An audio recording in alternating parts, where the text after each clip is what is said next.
mo, ang tao, kailangan may konting disiplina. May man kami, ako mismo.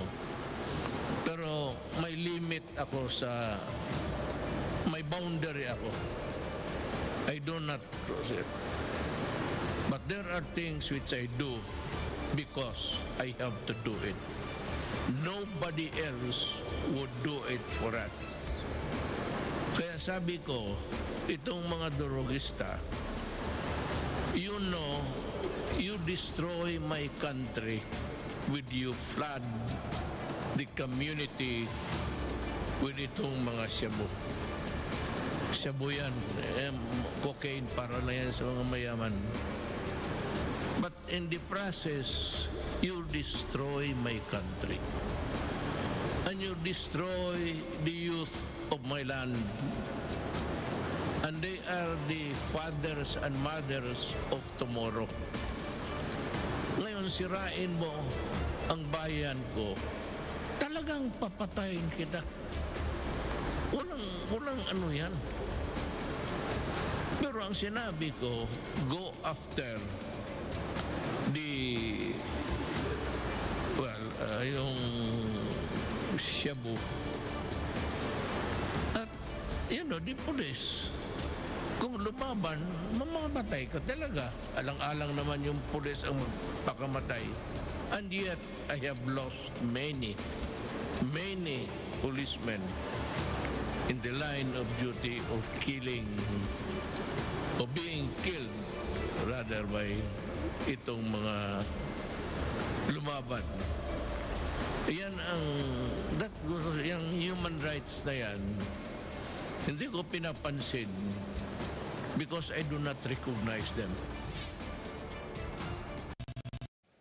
President Duterte has a fresh set of tirades against the alleged cocaine-using presidential candidate. The chief executive says this presidentiable snorts drugs in private planes and yachts. The health department warns of another surge in COVID-19 infections if the public will be complacent. Not all persons with comorbidities may receive booster shots just yet, despite the expansion of its rollout to the 8-2 and 8-3 priority groups. The man who took a 3-year-old boy hostage in Antipolo is set to undergo inquest proceedings this morning. And the annual Paskong Manileño kicks off in the nation's capital.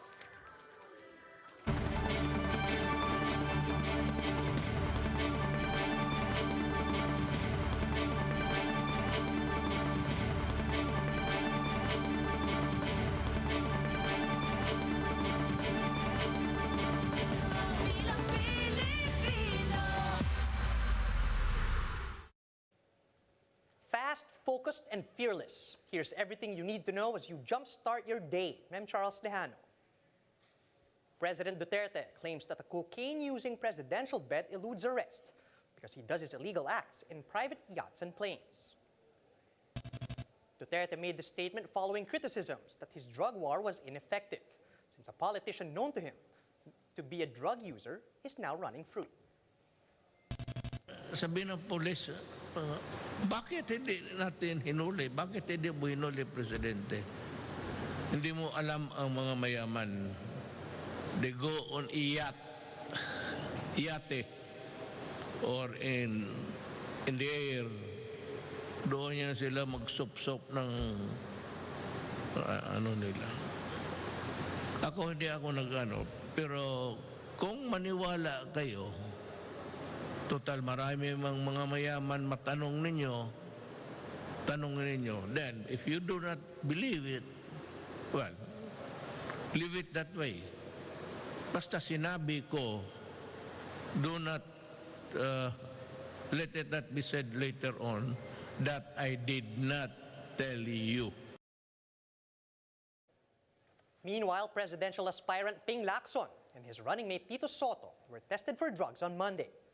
The PNP had earlier urged 2022 election hopefuls to take voluntary drug tests in the interest of transparency. And Lacson says their decision to get tested for illegal drugs was not meant as a challenge for other candidates. He said they were merely proving to everyone that they can lead by example. the health department warns the public against complacency to prevent another surge in COVID-19 just like in Europe. Jen Kalimon reports. Europe is tightening mobility once again as a fresh wave of infections hits the region. In Germany, where cases top 50,000 daily, the traditional Christmas market has been suspended. The Netherlands has reimposed social distancing rules and has cut business hours. While France is mulling expanding its booster rollout, the health department attributes this to vaccine hesitancy and loosened restrictions. The UK, however, does not plan to bring back COVID-19 restrictions at present as the country transitions to learning to live with the virus. In Netherlands, most restrictions, including mask mandates, were lifted in June of 2021. But the spike is a global trend. WHO data shows weekly infections have risen 8% in the second week of November, with 3.3 million new cases. The Americas and Europe still report the highest cases and deaths. For the health department, the Philippines can buck the trend as long as health protocols are followed. Otherwise, cases may spike 3 times to 27,000 active cases by year's end. Compliance, on the other hand, might reduce active caseload to 9,000. As nakikita po natin through the months from the start of the pandemic, nakita natin na yung behavior ng ating mga kababayan ay nag-i-improve na in terms of wearing of mask, frequent hand washing, tsaka yung physical distancing natin. While cases have been dropping in the country, caseload had a sudden jolt on Sunday with 2,000 new infections. So is this the start of an uptrend? The uptick in the cases yesterday is not a trend. It's just a day's worth of reporting. But prior to that, we had 5 days of below 2,000. Last week nangyari rin ito, tataas ng konti, tapos bababa, tataas, bababa. But towards the end of the week, nag-stabilize siya at nagkaroon tayo ng analysis at nakita natin na patuloy pa rin namang bumababa.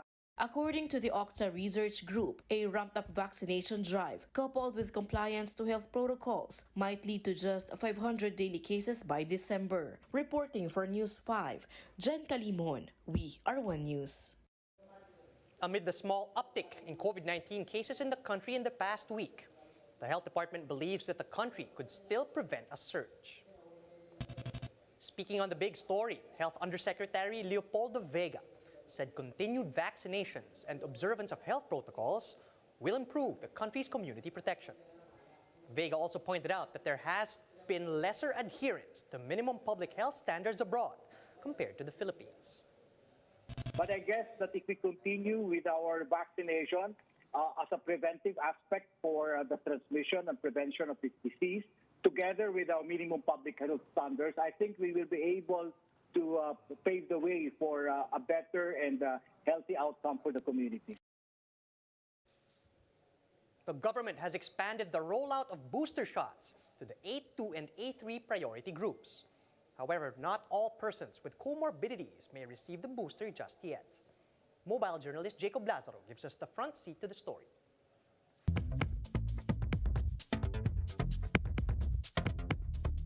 A week after boosters were rolled out for medical frontliners, senior citizens, and persons with comorbidities, or the A2 and A3 priority groups, finally get their turn. This means above 60 can now get a booster. On the other hand, not all A3 can get the boost. Now, eligible persons with comorbidities are persons living with HIV, those with immunodeficiency state, active cancer, malignancy, or transplant patients, and patients under immune-responsive treatments. A2 and A3 can also choose what brand to get boosted with.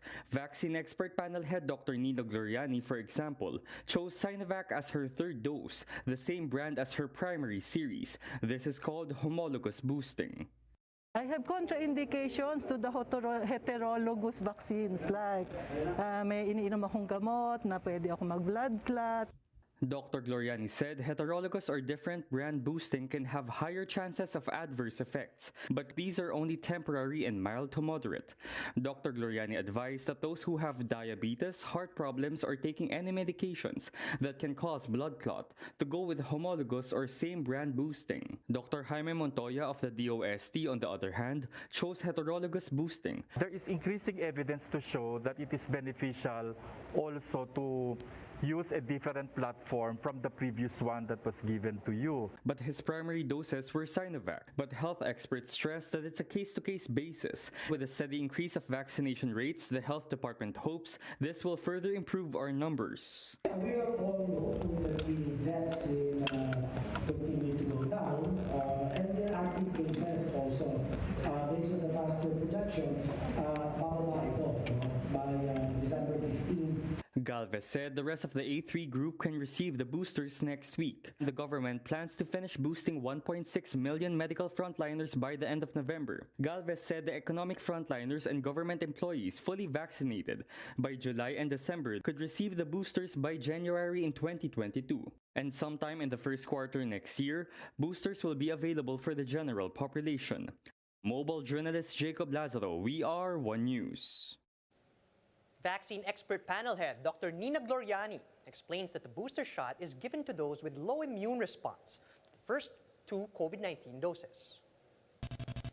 On 1PH's Sa Totoo Lang, Gloriani said the public's immune response to the COVID-19 vaccine starts to wane 6 months after the second dose. And she says this is the natural course of immunity, which is why those who are immunocompromised have been prioritized for booster inoculations.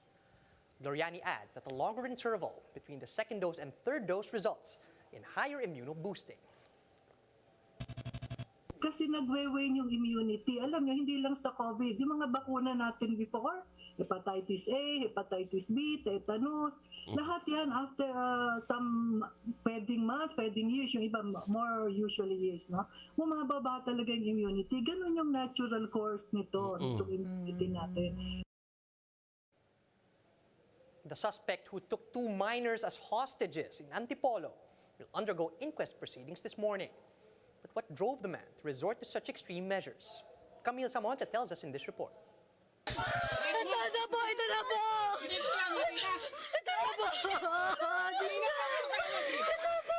Loud cries rang in Barangay San Isidro, Antipolo City as this woman took a video of a hostage-taking situation. The victim, her 3-year-old nephew. The suspect held a bolo to the boy's neck as residents of Barangay San Isidro tried to reason with him.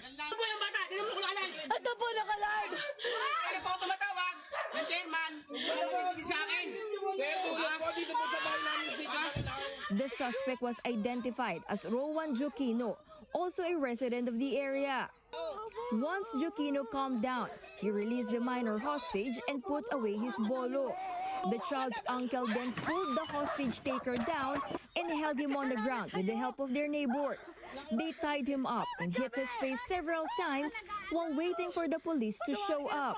According to authorities, Joquino grabbed 2 kids, one age 7 and the other one age 3.